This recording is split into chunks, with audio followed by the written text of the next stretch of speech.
Episode 26, The Deadline's Edge. The gray morning light filtering through Alex's flat windows felt like a judgment. 37 hours had become 24, then 18, and now Alex checked her phone. 14 hours and 43 minutes remained until Victoria's Friday noon deadline. Marcus emerged from the kitchen with 2 mugs of coffee, his hair still damp from the shower. Despite the exhaustion etched around his eyes, he moved with that steady surgeon's grace that had first attracted her attention 2 years ago at Sophie and Natasha's engagement party. The same party where Victoria had first seen them together and begun planning this destruction. "You didn't sleep," Marcus said, setting her mug on the coffee table. "Not a question.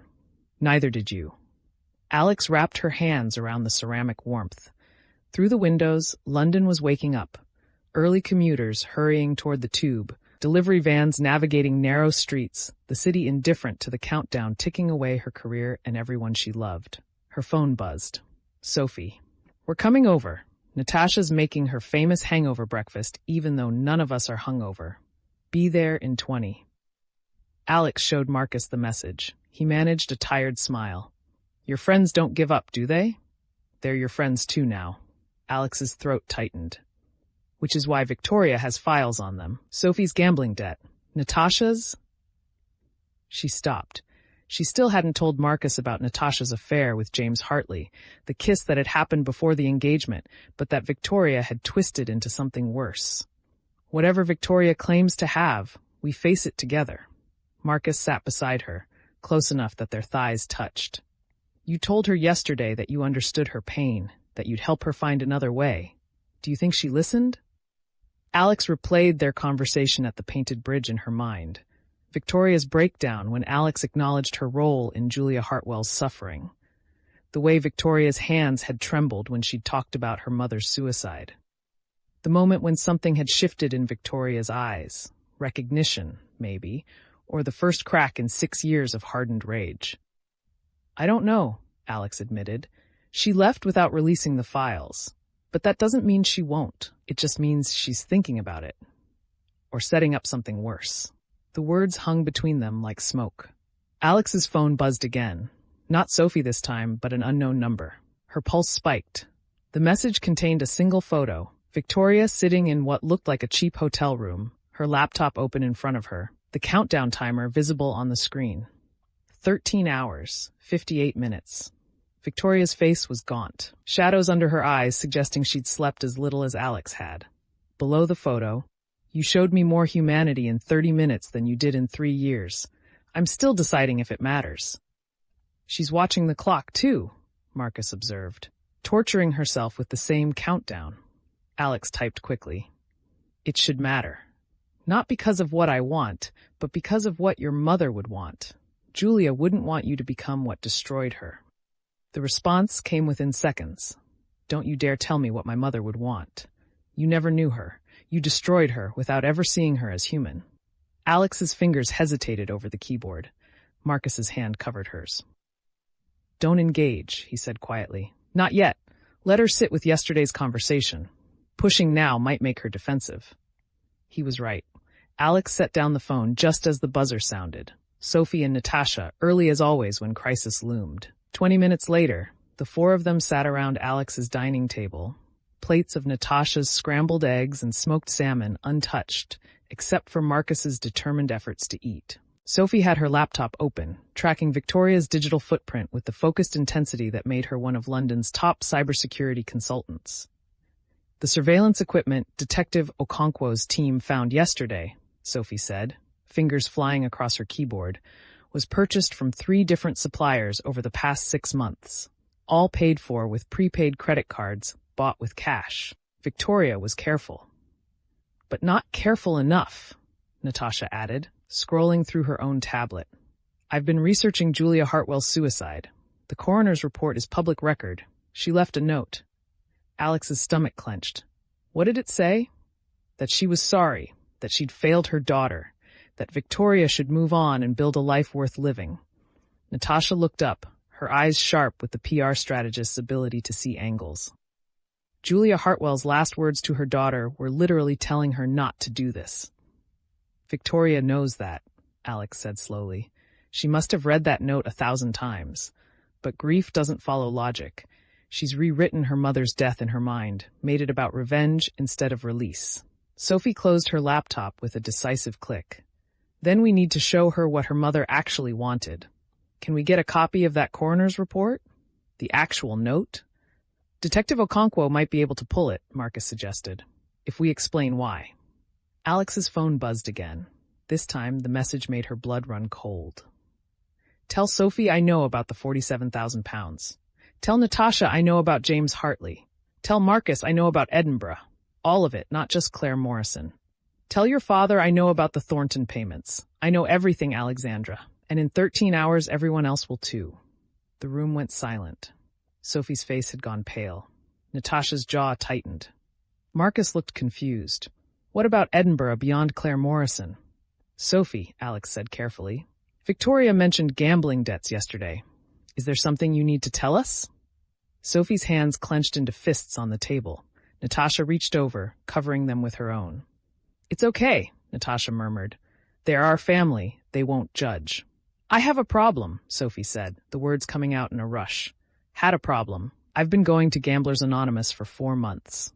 I owe 47,000 pounds to 3 different online casinos. I've been paying it off, but her voice cracked. I didn't want anyone to know, especially not with the wedding coming up. Alex moved around the table, crouching beside Sophie's chair. How long have you been carrying this alone? Since January. I went to Vegas for a tech conference and it just spiraled. Sophie's eyes were bright with unshed tears. I thought I could handle it. I thought I was smart enough to beat the system. You are smart enough, Alex said firmly. That's not how addiction works. Have you told Natasha the full extent? I told her 2 weeks ago, Sophie admitted. We're working through it together. We've set up a payment plan. I'm in therapy. I haven't gambled since February. But if Victoria releases this publicly, she looked at Natasha. Your firm. Your reputation. You work with high net worth clients who trust you with their money. If they think your partner has a gambling addiction, then they'll have to deal with it, Natasha said with steel in her voice. I'm not ashamed of you, Sophie. I'm proud of you for getting help. And if Victoria wants to weaponize your recovery, that says more about her than it does about you. Marcus cleared his throat. What did Victoria mean about Edinburgh? About there being more than Claire Morrison? Alex looked at him, seeing the genuine confusion in his eyes. I don't know. Do you? No. Marcus's brow furrowed.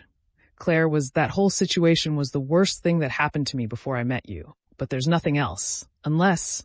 He stopped. Unless what? Unless Victoria's made something up. Fabricated evidence like she did with the murder accusation. Marcus's voice hardened. She could claim anything. Create fake photos. Fake witnesses.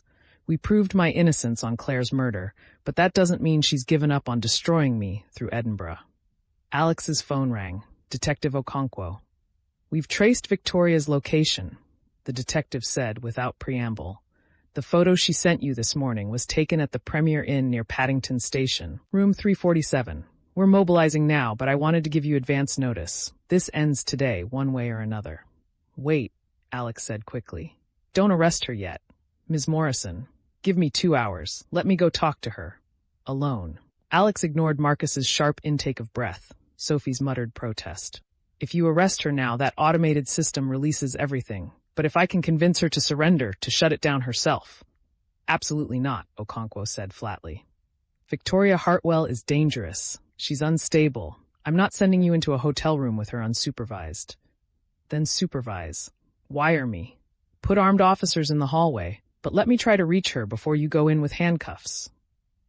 Alex's mind raced. She responded to empathy yesterday. She's wavering. I can feel it. But if she feels cornered, if she thinks she's about to lose everything with nothing to show for 6 years of planning, she'll burn it all down, Okonkwo finished. A long pause. 1 hour. You get 1 hour with her, wired, with armed response in the corridor. If she threatens you, if she makes any move toward violence, we're coming in immediately. Agreed. Alex ended the call to find 3 pairs of eyes staring at her. No, Marcus said. Absolutely not. You're not going alone. She won't talk if you're there. This is about her and me, about what I did to her family.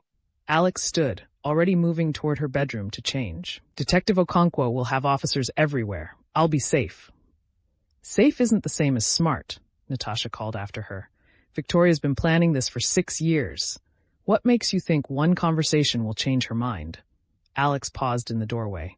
Because yesterday, for the first time, she saw me as human, and I saw her the same way. That's more than either of us had before. 45 minutes later, Alex stood outside room 347 at the Premier Inn, a wire taped to her chest beneath her silk blouse, Detective Okonkwo's voice a whisper in her nearly invisible earpiece. Armed officers filled the stairwell and the room next door. Through the walls, Alex could hear the faint sound of a television. Victoria was inside, awake, waiting.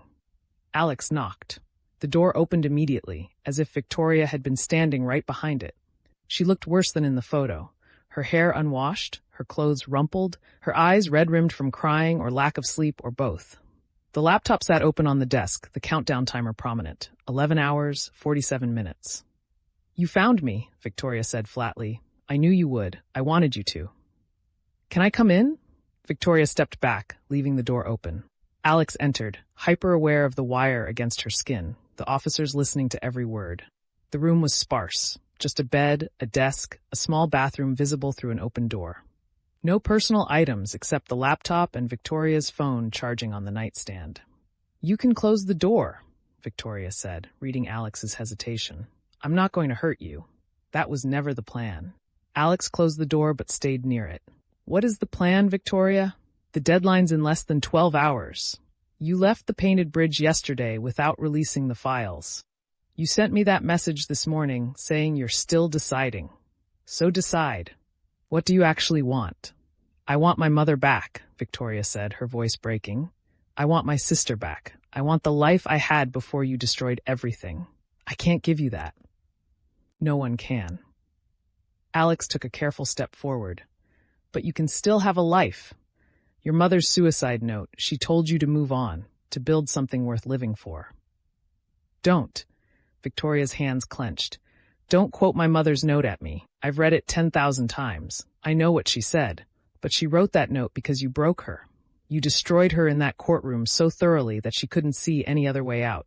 Your sister died, Alex said quietly. That's not my fault. That's not your mother's fault. That's a tragedy that happened because of medical negligence, and the hospital settled out of court for exactly that reason. But your mother sued anyway, and I was hired to defend my client. I did my job. You did more than your job. Victoria's voice rose. You made her look incompetent, hysterical. You suggested she was exaggerating her daughter's symptoms for attention. You made the jury think she was responsible for Julia's death instead of the hospital. Alex felt the truth of it like a physical blow. She had done exactly that. Used every trick in her arsenal to discredit Julia Hartwell's testimony, to make the grieving mother appear unreliable. It was effective advocacy. It was also cruel. You're right, Alex said. I went too far. I was so focused on winning that I didn't consider what it would cost your mother emotionally. I should have found another way to defend my client, a way that didn't involve destroying her credibility and her dignity. Victoria stared at her. You're admitting it. Yes, I'm admitting it. What I did was legal. It was within the bounds of professional conduct, but it was also heartless. Alex moved closer, slowly, like approaching a wounded animal.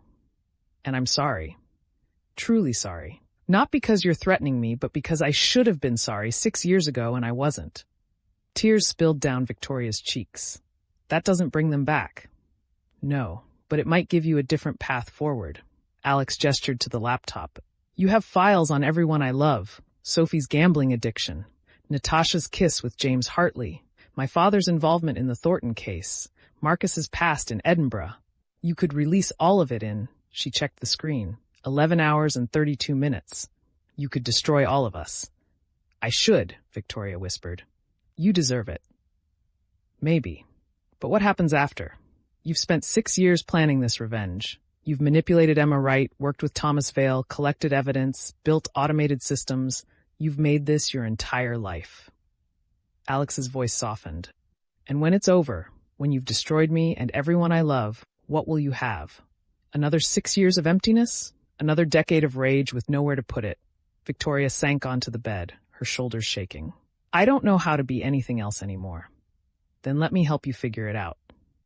Alex sat beside her, careful to maintain some distance. Yesterday, at the Painted Bridge, I offered to help you create something meaningful from your grief. I meant it. There are families like yours all over the country, people who've lost loved ones to medical negligence, who've been destroyed by the legal system, who can't afford justice.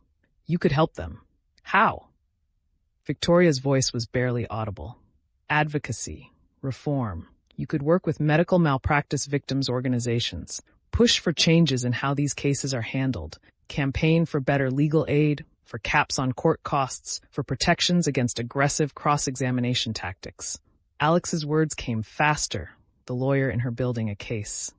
Turn your mother's suffering into something that prevents other families from experiencing the same thing.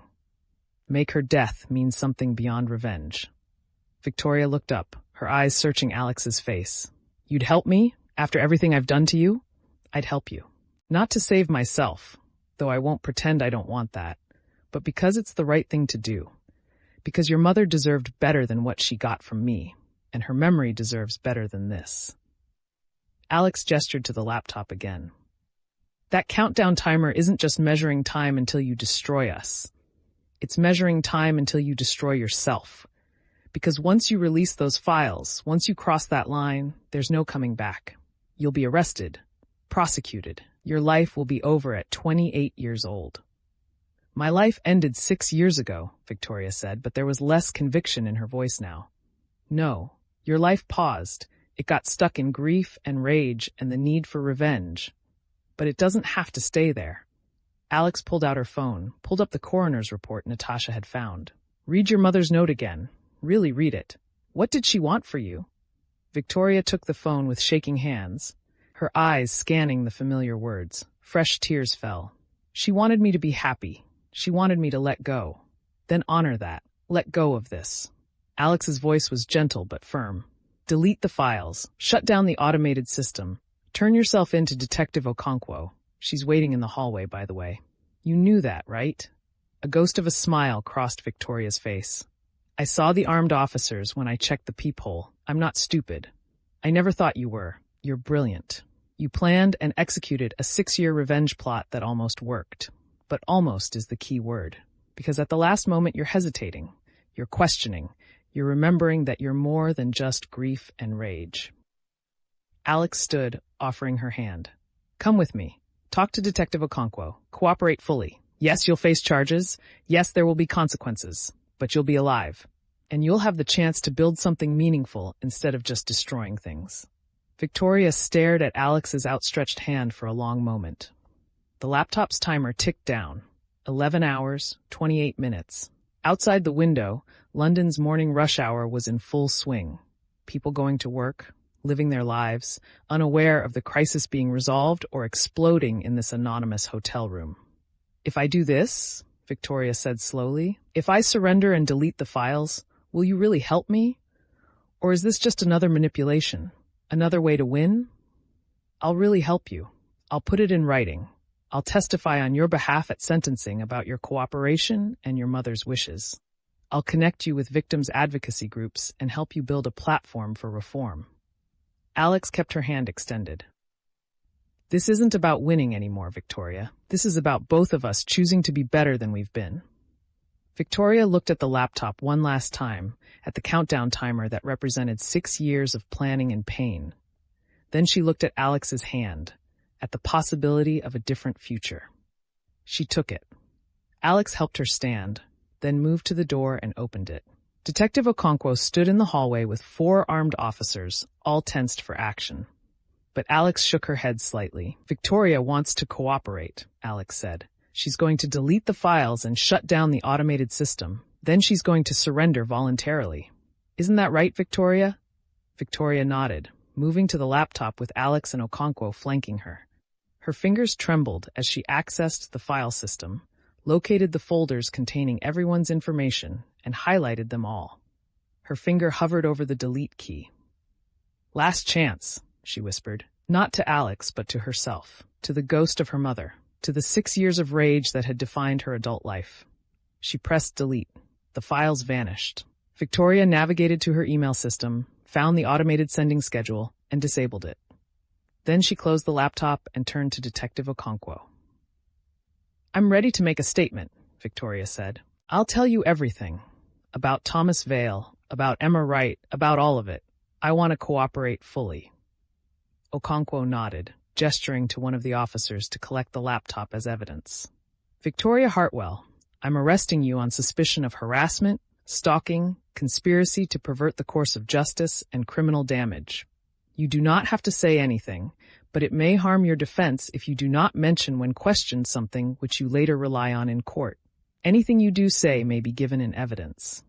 As the officer cuffed Victoria's hands gently in front of her, Victoria looked at Alex one last time. "Thank you," she said quietly, "for seeing me as human, finally." "Thank you for choosing life," Alex replied. "Your mother would be proud." Victoria was led away down the corridor, the armed officers forming a protective escort. Detective Okonkwo stayed behind with Alex. "That was either the bravest or the stupidest thing you've ever done," Okonkwo said. "I haven't decided which." "Both, probably." Alex sagged against the doorframe, the adrenaline draining away and leaving her hollow. "Is it really over?" "The immediate threat is over. Victoria will be charged and prosecuted. She'll likely receive a substantial sentence given the extent of her crimes." Okonkwo's expression softened slightly. "But you gave her something to work toward. That advocacy work you mentioned. If she cooperates fully, if she shows genuine remorse, I'll support a recommendation for reduced sentencing in exchange for community service focused on victims' rights." Alex's phone buzzed. Marcus, Sophie, and Natasha all texting simultaneously, demanding to know if she was okay. She typed a quick response. "It's over." She surrendered, coming home. But as Alex left the hotel and stepped into the bright London morning, she couldn't shake a lingering unease. Victoria had been planning revenge for 6 years. She'd been patient, methodical, brilliant. And at the last moment, she'd given it all up based on one conversation.